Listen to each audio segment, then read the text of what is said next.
So ako yung seller, Opo. siya po yung buyer. Opo, ito po Opo. ay motorsiklo o kotse. Okay. Ano po ang obligasyon ko bilang seller under the order? Kasi ikaw po bilang nagbenta po, Manong Ted, ikaw po ay required na mag-report po sa LTO regarding po doon sa bentahan niyo po ni DJ Chacha.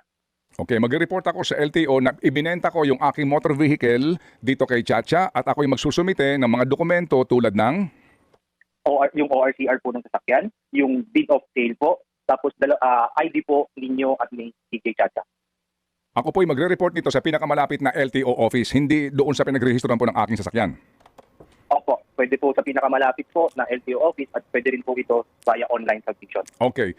Ilang araw pong ibinibigay sa akin ng order na ito para ako mag-report sa LTO sa akin pong ibinentang sasakyan? 5 araw po, Manong Ted. Ilang araw? 5 araw po, 5 araw po, Manong Okay. Ted. 5 araw ang ibinibigay sa akin. Okay.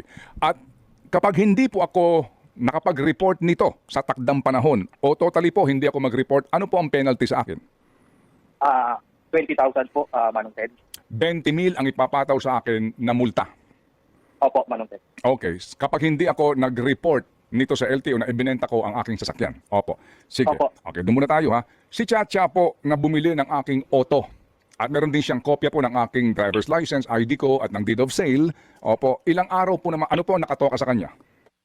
Siya naman po ay dapat i-transfer na ang sasakyan na kanyang nabili po sa inyo within 20 working days po from the execution of the deed of sale. Okay. 20 days po. Magmula noong 20 working days po. 20 working days magmula po nung notaryuhan yung pong aming deed of Opo. sale. Okay. Opo. Ano po ang kaparusahan ni Chacha kapag hindi niya po ito na ipatransfer po ng pangalan yung auto o yung motorsiklo? 20,000 din po, Manong Ted. 20,000 ang kanya pong kaparusahan. Kapag hindi siya Opo. nakapag-file po ng change of ownership within 20 days, magmula po ng notaryuhan yung pong deed of sale. Okay, opo. Opo, Manong Ted. Kailan po ito effective, attorney? Ito po ay na-publish po noong August 30, 15 days after po naging effective siya. So September 16 po, Manong Ted. So effective na po ito September 16, 2024. Opo, Manong Ted. Okay. Doon po sa mga nangyari na mga bentahan, before po inilabas ito pong memorandum na ito, administrative order na ito ng August 30, ano po ang mangyayari doon sa bentahan po ng motor vehicle before na ito po inilabas na order? Nakasaad din po sa ating administrative order, Manong Ted, na meron po silang, for the seller, meron po silang 5 araw para mag-report at para sa buyer, 20 working days para po i-cause yung transfer from the effectivity of the administrative order, which was noong September 16 na po. So ibig sabihin po, lumalabas na retroactive po ito. Yung binibigyan po natin ng fresh period po yung mga nagbenta before the effectivity ng 5 araw at 20 days from the effectivity po ng administrative order. Attorney, to answer my question po, retroactive ito. Meaning, kung ibinenta ko yung kotse ko 10 years ago, ibinenta ko yung motorsiklo ko 5 years ago, ibinenta ko yung auto ko 1 year ago, sakop ako ng order na ito. Opo. So, retroactive, tama? Opo. Okay. And then, ang multa dito, malaki. 20,000 doon sa seller, 20,000 doon po sa buyer. Ano itong sinasabi na meron pong 40,000 na multa under Section 4.3 ng naturang order? Ito po, Manong Ted, in case po na wala pong reporting at wala rin pong transfer. Nagsama lang po yung 20,000 po, Manong Ted. Okay. So kung ako po ay nagbenta ng motorsiklo ko 1 year ago, hindi ko ito na-report sa takdang panahon na 5 araw, magmula nang ito po ay maging effective. 5 days lang ha. So ibig sabihin, sa ngayon, marami ng violators dito kasi walang alam sa order na ito. Sa ngayon po, ang dami nang mumultahan ng 20,000 dito. So nangangahulugan po na kung ako ay hindi nakapag-report ng aking sale, ng aking motorsiklo o sasakyan, at hindi rin ito na iparehistro ng change of ownership, ang magbabayad po yung seller ng 40,000 na multa? Yung seller and buyer po, Manong Ted. Paano yun? Tigka 40,000 kami? Hindi po, tag 20,000 po, Manong Ted. Opo. Sir, attorney, paano mo mumultahan ng pagkalaki-laki ang isang tao nang hindi niya alam noong kanyang ibinenta ito nung panahon na iyon na ito ganito kalaki ang multa? Hindi ho ba, sir, basic po ito na maaring ituring ito na ex post facto law o ex post facto order? Manong Ted, kaya po yung 20 mil po ay nanggaling po ito sa provision po ng Motorcycle Crime Prevention Act. Meron din po kasing nakasaad doon na kailangan i-report po ang lahat ng pagbentahan. Ngayon po, kaya po meron po tayong period, transitory period po after the effectivity for those sellers po na mag-report po sa mga nabenta nila 1 year ago, 2 years ago para po mai-record doon sa sasakyan na inaibenta na po nila ito. Para po ito din kasi sa kanilang ikabubuti dahil kung may mangyari pong aksidente doon sa sasakyan na yun. Yes sir, opo.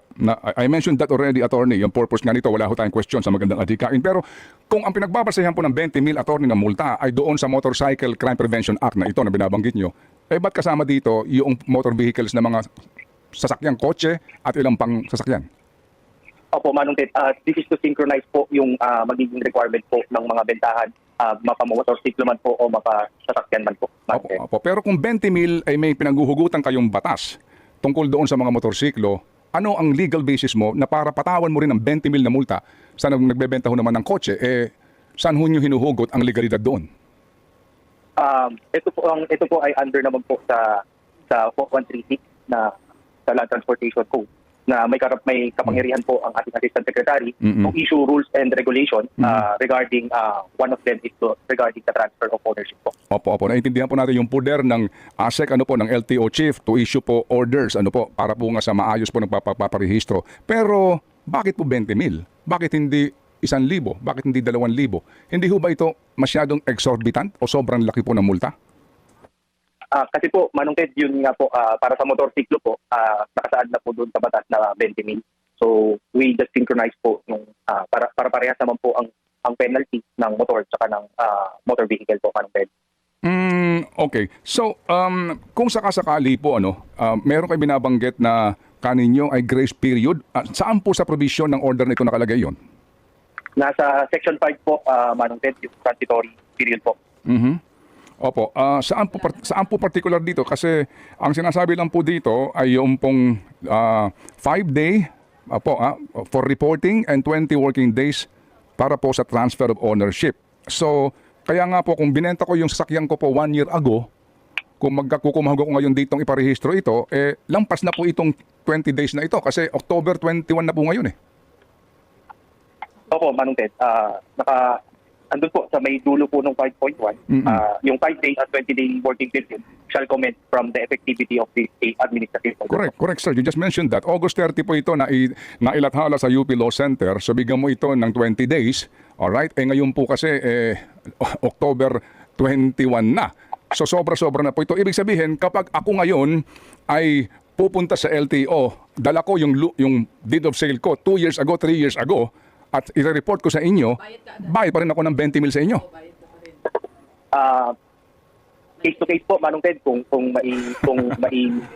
mai-justify po natin na bakit hindi natin nagawa po ito, liberal naman po ang pag-construe po namin sa mga roles ng LTO. Attorney, sorry po attorney, sorry po. Naunawaan ko, mahihirapan kayo sumagot, no? Mahihirapan kayo sumagot kasi anong case to case, sir?